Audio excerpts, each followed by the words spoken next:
जादू का उपहार। एक समय की बात है, एक गरीब किसान जिसका नाम रॉन था अपनी माँ के साथ एक छोटी सी बस्ती में रहता था।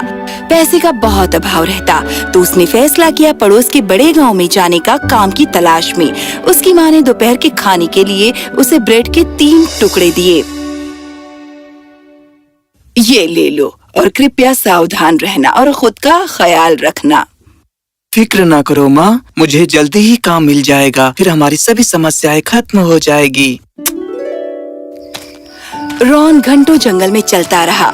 अब सांझ होने को आई थी और वो थक गया था और भूखा था, तो उसने जंगल में आराम करने का फैसला किया। उसे एक बहुत बड़ा ओक का वृक्ष मिला और उसने जानवरों से बचने के लिए उसकी टहनियों पर डेरा डाला। पर अचानक उसके आगे दूर की एक झील से 3 हंस प्रकट हुए। जब वो जमीन पर आए तो फरिश्ते बन गए। रॉन ने ये देखा और सम्मोहित हो गया। उनमें से एक फरिश्ते ने देखा और उसकी तरफ इशारा किया। देखो, एक इंसान। पर एक इंसान तो हमें नहीं देख सकता है ना? पर वो सचमुच एक अच्छा इंसान होगा, क्योंकि केवल अच्छे इंसान ही हमारी रोशनी को सह पाते हैं। हे मनुष्य, रात के इस प्रहर में तुम इस जंगल में क्या कर रहे हो? मैंने घर छोड़ दिया पड़ोस के गांव या शहर में काम ढूंढने के लिए। अगर तुम्हें काम ढूंढने के लिए काम छोड़ना पड़ा, तो अवश्य ही तुम्हारी जरूरत अहम होगी। लो, ये लो। जहाँ कहीं भी तुम इस टहनी को रखोगे, वहाँ एक घर निकल आएगा। इस घर में वो हर चीज होगी जो एक मनुष्य को चाहिए होगी। सोने के लिए बिस्तर, अलमारियों में कपड़े, मेज पर खाना, बटुए में पैसे, कुछ भी। धन्यवाद, बहुत बहुत धन्यवाद। अब तुम्हें इस जगह से चले जाना चाहिए, क्योंकि हम फरिश्तों को मनुष्यों से ज्यादा देर तक बात करने की इजाजत नहीं है। बेशक, आपके इस तोहफे के साथ मैं कहीं भी आरामदेह बना सकता हूँ। धन्यवाद। तो रॉन ने वो जगह छोड़ दी और जंगल में चलने लगा। अचानक जब रात घेर आई तो वहाँ बहुत बिजली कड़की, बादल गरजे और बारिश होने लगी। रॉन जमीन पर वो टहनी रखने ही वाला था, जब अचानक उसने एक आवाज सुनी। रॉन उसकी दिशा में गया और उसने देखा एक परिवार बारिश में ठिठुर रहा है। क्या हुआ? तुम सब के सब इस तरह बारिश में क्यों हो? कल रात बिजली से हमारा घर तबाह हो गया। अब हमारे पास रहने के लिए कोई जगह नहीं है। हम गरीब हैं और हमारे पास नया घर बनाने के लिए पैसा नहीं। मेरे बच्चे भूखे रहेंगे। इन्हें इसकी मुझसे ज्यादा जरूरत है। लो, ये लो, ये तुम्हारी सभी समस्याएं सुलझा देगा। धन्यवाद, पर हम आपकी दयालुता की कीमत कैसे चुका सकते हैं? बस मुझे यहाँ रात गुजारने दीजिए, सुबह मैं अपनी राह चला जाऊंगा। तुम जब तक चाहो मेरे यहाँ रह सकते हो।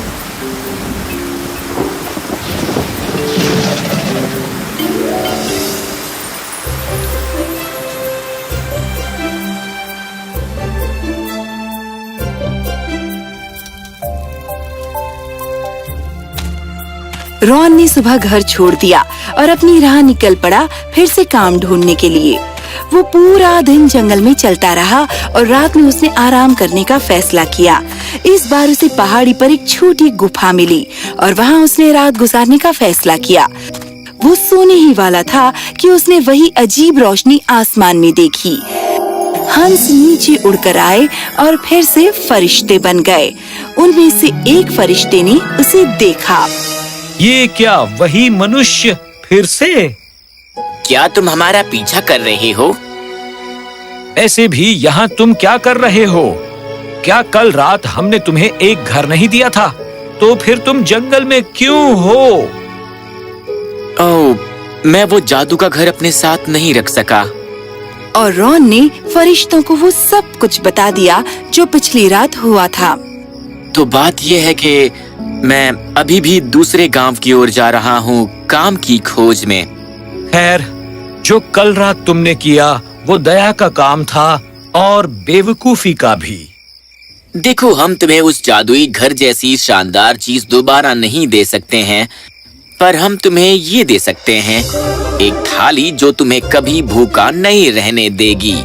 ये जो भी खाना तुम चाहो उसे पैदा करेगी, जितने भी लोगों के लिए तुम चाहो उत्पन्न करेगी। ये लो, और इस बार इसे अपने पास ही रखना, किसी को दे मत देना। और अब प्लीज इस जगह से चले जाओ। बहुत बहुत धन्यवाद।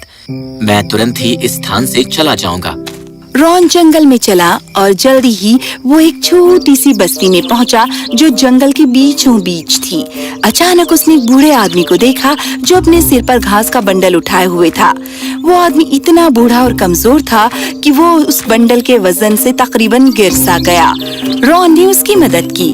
चाचा, आपको इस उम्र में ढेर सारा वजन नहीं उठाना चाहिए। मुझे आपकी मदद करने दीजिए। बूढ़ा आदमी रॉन को अपने साथ घर ले गया और रॉन ने वो घास का बंडल रख दिया। बहुत बहुत धन्यवाद बेटा, तुमने मेरी इतनी मदद की। चाचा, आप इतनी कठिन परिश्रम क्यों करते हैं? क्या आपकी सहायता के लिए कोई नहीं है? मेरी पत्नी और मैं अकेले रहते हैं। यदि मैं काम न करूं, तो मुझे रोटी खरीदने के लिए इतना सा भी पैसा कहां से मिलेगा? ये बूढ़े और कमजोर हैं, ये बस थोड़ी घास ही काट सकते हैं, पर अब वो भी कठिन हो रहा है, देखो तो। लगता है जैसे कई दिनों तक आपने ठीक से खाया नहीं है, तभी आप इतने कमजोर हैं। ये लीजिए चाचा, ये उतना खाना उत्पन्न करेगी जितना कि आप चाहेंगे। जो भी पकवान आप चाहें, आप जी भर कर खा सकते हैं और फिर से शक्तिशाली हो सकते हैं। पर ये तो तुम्हारी है, हम इसे नहीं ले सकते। आपको इसकी जरूरत मुझसे कहीं ज्यादा है। मैं अभी भी जवान और शक्तिशाली हूँ। मैं आसानी से काम ढूंढ सकता हूँ। आप इसे अपने पास ही रखें। बस मुझे आज रात यहाँ रहने दें और हम सब मिलकर खाना बांट कर खाएंगे। तो रॉन ने थाली से मांगा कि उन्हें गर्मा गर्म सूप, सब्जियों का स्टू और फ्रूट पाई परोसे, और तीनों ने खुशी खुशी मिलकर वो खाना खाया। अगली सुबह बूढ़ी औरत ने उस दिन के लिए थोड़ा सा खाना बांधा और रॉन एक बार फिर जंगल के लिए निकल पड़ा। वो पूरा दिन चलता रहा और रात को उसे वृक्ष में एक खोल मिला जो इतना बड़ा था कि वो उसमें लेट सकता था।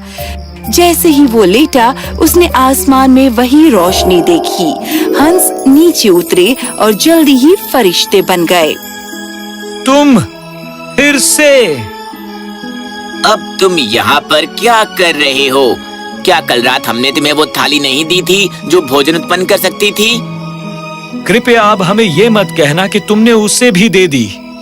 असल में मैंने दे दी। उस बूढ़े दंपत्ति को मुझसे ज्यादा जरूरत थी।